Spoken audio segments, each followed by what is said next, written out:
Dis-moi, mec, tes médecins qui font des statistiques, là, Jon Snow, Semmelweis, Hind et compagnie. Bon, en fait, il y en a aucun qui a jamais convaincu personne de son vivant. C'est vrai qu'au 19e, c'était pas facile, hein. Ok, mais il y en a pas un à un moment donné qui est arrivé, qui a posé ses couilles sur la table et qui a mis tout le monde d'accord avec des statistiques. Si d'une certaine façon, il y a quelqu'un. Ah bah voilà. Ah, je l'imagine tout de suite le bonhomme. Badass, charismatique, il arrive, il pose ses stats et bim, tout le monde est d'accord. J'aurais pas dit ça comme ça, personnellement. Ah, bon, d'accord. Bah alors il s'appelle comment ton tout bébé héroïque? Elle s'appelait Florence Nightingale. Et elle était infirmière.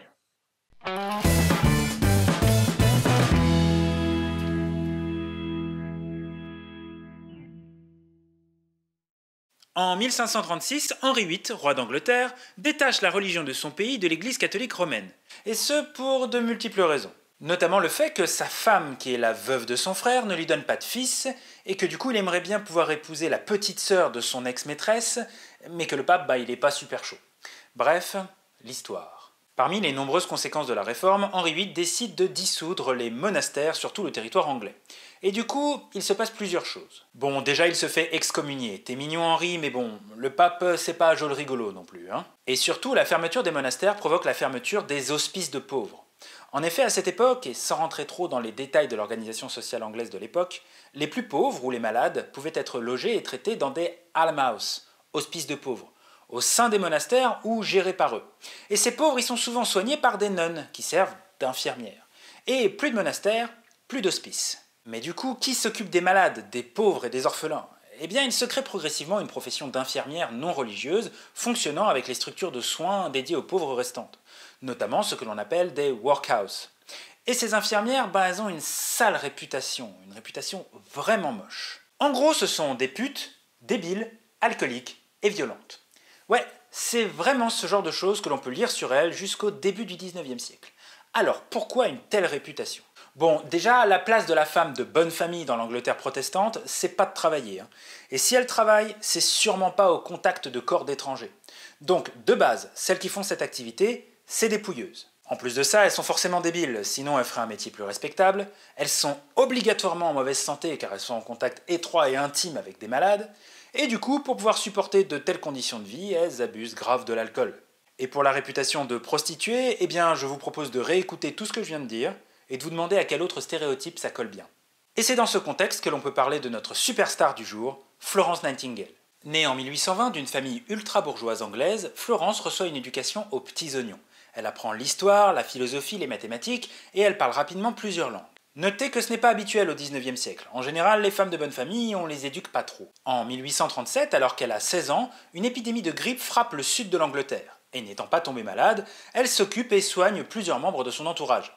L'exercice lui plaît et elle décide d'en faire sa vie. Ça et aussi le fait qu'elle a entendu la voix de Dieu. Dieu m'a parlé et m'a appelé à son service. Pendant quelques années, elle voyage, participe à des petites réceptions mondaines organisées par ses parents où elle rencontre des gens parfaitement inintéressants du genre Ada Lovelace, Charles Darwin. En 1845, Florence annonce officiellement à ses parents qu'elle souhaite devenir infirmière. Et autant vous le dire franchement, les parents Nightingale, ils sont pas super chauds pour rapport à la réputation, tout ça, tout ça. Après une phase de négociation et une série de voyages, elle devient en 1853 surintendante à l'Institute for the Care of Sick Gentlewomen, un hôpital dédié aux femmes à Londres. Elle y fait bien les choses et y apporte ses talents d'administratrice qui lui permettent de réorganiser l'hôpital. Du coup, les patientes ont maintenant de l'eau chaude, une nourriture de qualité, etc. Tant et si bien qu'elle acquiert dans cet hôpital une solide réputation et pas d'alcoolique cette fois. En 1853 éclate aussi la guerre de Crimée, qui oppose plusieurs pays occidentaux, dont l'Angleterre et la France, à la Russie. Cette guerre, qui a lieu à peu près dans ce coin-là, est souvent considérée comme la première des guerres modernes, préfigurant ce que sera la Première Guerre mondiale quelques décennies plus tard. L'une des caractéristiques de cette guerre, c'est qu'elle ne fut pas super préparée d'un point de vue logistique par les Anglais. Et le résultat fut que les pertes en vie humaine étaient bien plus causées par ce que l'on appelle aujourd'hui les maladies infectieuses que par les combats. Autant vous dire tout de suite que c'était vraiment pas brillant.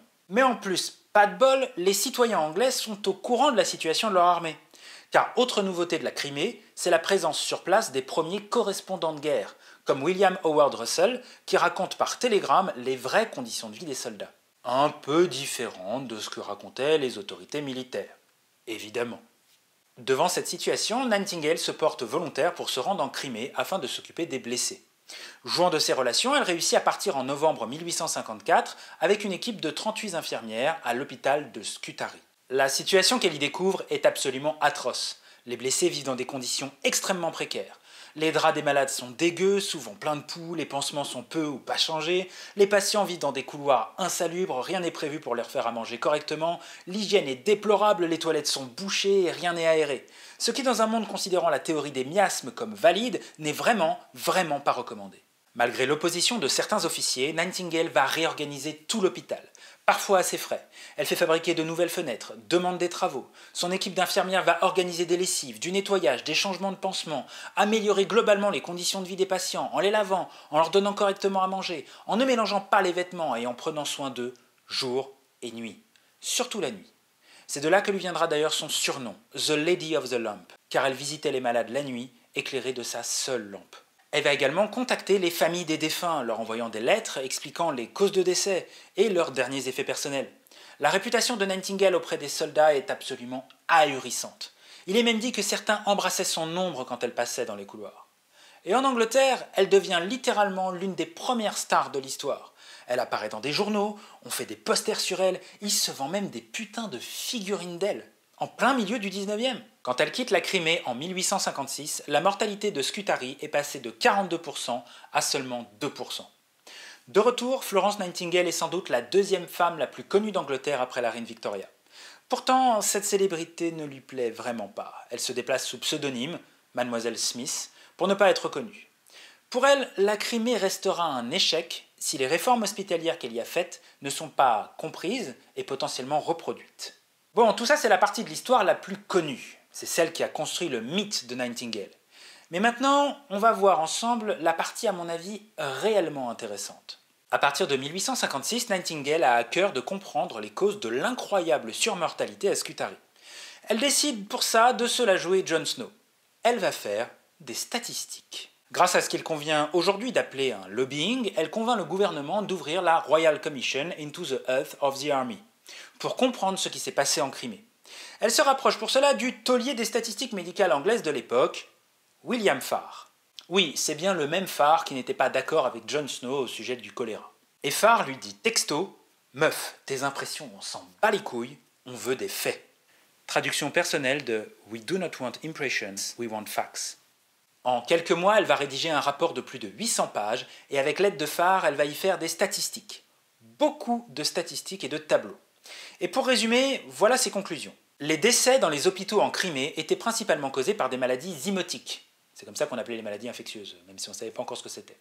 Et certainement pas par les blessures liées au combat. Les causes de ces maladies étaient certainement un manque d'hygiène. La mortalité dans les hôpitaux de Scutari a fini par diminuer et par égaler celle des hôpitaux militaires londoniens, ce qui prouve que les conditions étaient améliorables. Pour résumer ses conclusions, elle écrira « 3 choses ont détruit l'armée en Crimée.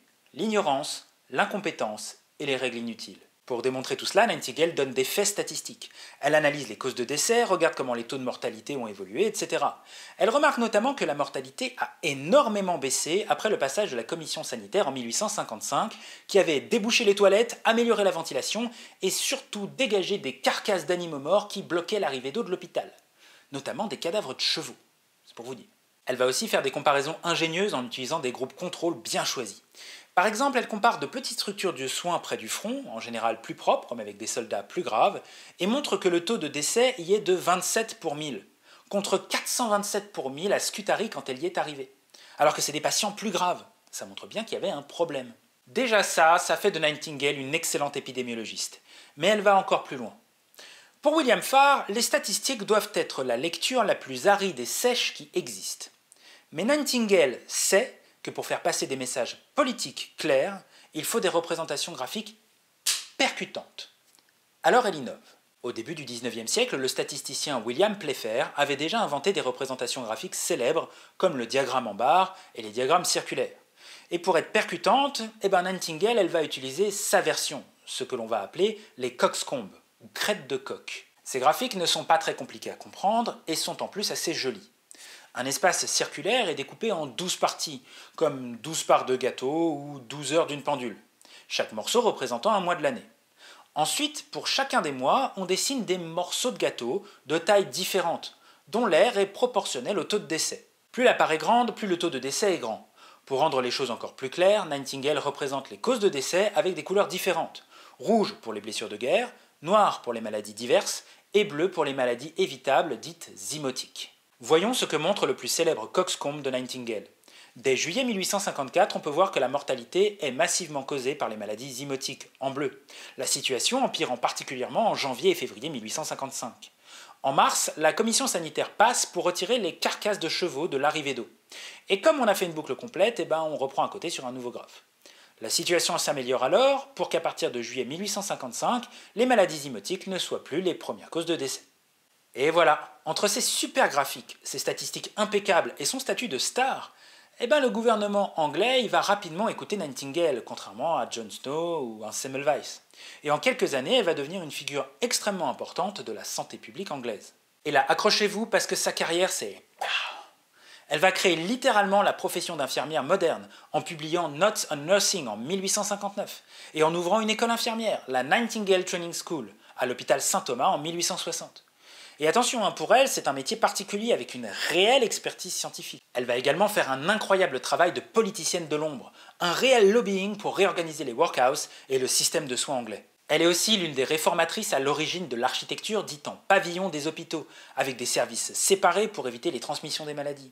Elle va réclamer que les diagnostics et les causes de décès soient systématiquement relevés dans les hôpitaux, conduisant à ce qui deviendra quelques années plus tard la classification internationale des maladies. On aura l'occasion d'en reparler. Elle publiera un nombre d'ouvrages absolument incroyables s'intéressant à l'analyse de la mortalité parmi les indigènes en Inde, des femmes enceintes, un peu comme Semmelweis. Elle recevra de la reine Victoria la Royal Red Cross, mais aussi l'Ordre du Mérite, et elle sera la première femme au monde à devenir membre de la Royal Statistical Society. Elle enseignera Linda Richards, la fondatrice de la profession moderne d'infirmière aux États-Unis et au Japon. Henri Dunant, papa de la Croix-Rouge et de la Convention de Genève, prix Nobel de la paix, dira littéralement que le mérite de la Convention revient à Nightingale, qui l'a beaucoup inspiré. C'est aussi une figure du féminisme anglais du 19e siècle. Le fait qu'elle ait créé une profession scientifique féminine dans l'Angleterre du 19e, déjà, c'est pas rien. Mais on peut retrouver également dans son essai Cassandra, par exemple, sa désolation concernant la place des femmes dans la société, notamment la société bourgeoise, et de l'oisiveté dans laquelle elles vivent. Et puis, tout simplement sa vie, quoi. Et bien évidemment, elle va poursuivre ses travaux sur les hôpitaux militaires avec un talent indéniable pour expliquer avec verve et clarté ce que les statistiques veulent dire. Dans l'épisode sur les anecdotes, je vous ai dit que les statistiques et les tableaux en général, c'était pas super convaincant. Écoutez comment Nightingale, elle, explique les choses. Il est criminel d'accepter une mortalité de 20 pour 1000 dans l'armée anglaise en temps de paix, alors que celle des civils est seulement de 11 pour 1000. Vous pourriez tout autant prendre 1 millier de jeunes hommes tous les ans et les fusiller directement dans la plaine de Salisbury, cela reviendrait exactement au même. Je ne pense pas qu'on puisse faire plus clair que ça. Voilà, alors que faut-il retenir de Florence Nightingale? Sa dévotion, ok. La création de la profession d'infirmière, évidemment. Mais il serait dommage d'en rester là et de négliger l'énorme influence qu'elle a pu avoir sur la santé publique et sur l'evidence-based medicine. En montrant au passage qu'il n'est pas nécessaire ni d'être un homme, ni d'être un médecin pour en faire. Avant de vous laisser à la fin de la vidéo avec un petit souvenir audio de Nightingale, quelques petites notes pour finir. La guerre de Crimée, de par son horreur, a été l'occasion de voir des grandes figures de la médecine apparaître. Notamment, on aurait pu également parler de Mary Seacole, qui, si elle n'a pas été une statisticienne ensuite dans sa vie, a aussi été une infirmière pionnière en Crimée. On pourrait aussi parler de Nikolai Pirogov, un des premiers chirurgiens de bataille présents sur le front du côté des Russes. Florence Nightingale était une indécrottable de la théorie des miasmes, c'est-à-dire qu'elle n'a jamais vraiment lâché l'idée que les maladies soient dues à quelque chose dans l'air, et pas une transmission à cause de microbes, comme William Farr a fini par contre, lui, le reconnaître, en étant convaincu parce que Snow a réussi à montrer. C'était presque devenu un sujet de blague dans les correspondances entre Farr et Nightingale. Et en même temps, ça montre quelque chose d'intéressant, c'est que Nightingale faisait partie de ce qu'on appelle des hygiénistes, et que l'hygiénisme, en nettoyant les sources d'eau, en aérant les pièces, en séparant les malades, à la fois ça marchait dans leur tête parce que ça marchait sur les miasmes, mais en fait ça marchait aussi sur les maladies transmissibles et ça marchait aussi sur les microbes. Donc ça ne les a pas aidés d'ailleurs à lâcher l'idée des miasmes. Au sujet des coxcombs, les crêpes de coq, Nightingale, elle n'a jamais appelé ça coxcomb. En fait, ce qu'elle appelait coxcomb, c'était des petits feuillets, des petits suppléments qu'elle distribuait en plus de ses grands rapports statistiques. Elle appelait ça crêpes de coq pour dire qu'en fait c'était le petit truc en plus qui était très voyant, qui était très coloré, afin de mieux comprendre les suppléments. Au fur et à mesure, on a fini par appeler les diagrammes des coxcombs et on continue d'appeler ça aujourd'hui. Également, pas mal de gens disent que c'est Nightingale qui les a inventés. Ce n'est pas vrai. C'est André-Michel Guéry, un statisticien français, un des pères de la statistique morale, qui a utilisé pour la première fois ces graphiques. En parlant de statistique morale, il s'avère qu'il n'y avait pas que André-Michel Guéry, mais aussi, je vous en ai parlé dans l'épisode précédent sur l'IMC, Adolphe Quetelet. Et Nightingale était une véritable fan de Adolphe Quetelet. On a retrouvé plusieurs de ses bouquins dans lesquels elle avait écrit des tas d'annotations. On pourrait se poser la question de pourquoi en France, Florence Nightingale n'est pas si connue que ça. Dans la culture anglophone, elle est super présente, on en parle dans Buffy, dans Star Trek, on parle de l'effet Nightingale dans Retour vers le futur. C'est l'effet Florence Nightingale. Elle est l'héroïne d'un manga, elle a même été sur des billets de banque. Alors pourquoi? Je pense que c'est parce qu'en France, on n'est jamais devenu protestant. On n'a jamais fermé les institutions religieuses qui s'occupaient des malades. Et on a toujours eu un certain type de nonnes, qu'on appelait notamment les filles de la charité de Saint-Vincent de Paul, qui s'occupaient très bien des malades. Tant et si bien que pendant la guerre de Crimée, le Times avait publié un titre en demandant pourquoi l'Angleterre n'avait pas ces filles de la charité. En parlant de culture populaire, vous avez peut-être déjà croisé Florence Nightingale dans des jeux vidéo. Elle apparaît certes comme trophée dans des jeux comme Worms, mais elle est surtout un PNJ dans Assassin's Creed Syndicate. C'est plutôt thématique d'ailleurs parce que Benjamin de Nota Bene fait en ce moment une série de vidéos hyper intéressantes sur le rapport entre l'histoire et les jeux vidéo. Bien évidemment, la Nightingale de Assassin's Creed n'est pas tout à fait comme la vraie Nightingale. Et en parlant d'histoire, figurez-vous que c'est une discipline quand même sacrément compliquée. Tout dépend un peu des sources que vous avez pour réussir à raconter l'histoire de quelqu'un. Alors dans le cas de Nightingale, on a énormément de matière parce qu'elle a écrit beaucoup. Elle avait beaucoup de correspondances avec William Farr, mais aussi avec plein d'autres personnes, sans compter ce qu'elle a écrit en travaux statistiques divers. Du coup, pour se faire une idée, il faut éplucher tout ça, et c'est un vrai travail. Et du coup, il y a différents sons de cloche selon les historiens. Par exemple, vous avez Hugh Small et Lynn MacDonald qui ont des avis parfois assez divergents sur comment elle a vécu et sur certains éléments historiques, notamment à Scutari. Personnellement, je vous mets des liens dans la description, je trouve que la version de MacDonald est plus cohérente. Il existe aussi parfois quelques critiques au sujet du féminisme de Nightingale. Alors, pas de sa figure en tant que féministe, parce que, bordel, sa vie est suffisante, mais disons qu'elle avait quand même une vision très religieuse de la profession d'infirmière. Et je ne sais pas au final si elle demandait à ses étudiantes d'être vierges, mais il faut reconnaître qu'elle était extrêmement normative sur la morale que devaient avoir ses étudiantes. Voilà, j'espère que cette vidéo vous a plu, n'hésitez pas à la partager ou à laisser des commentaires. Je vous laisse maintenant sur un enregistrement de la voix de Florence Nightingale, enregistré il y a bientôt 130 ans en 1890 sur un cylindre phonographique. Moi personnellement, notamment avec ce qu'elle raconte, ça me fait quand même de l'effet.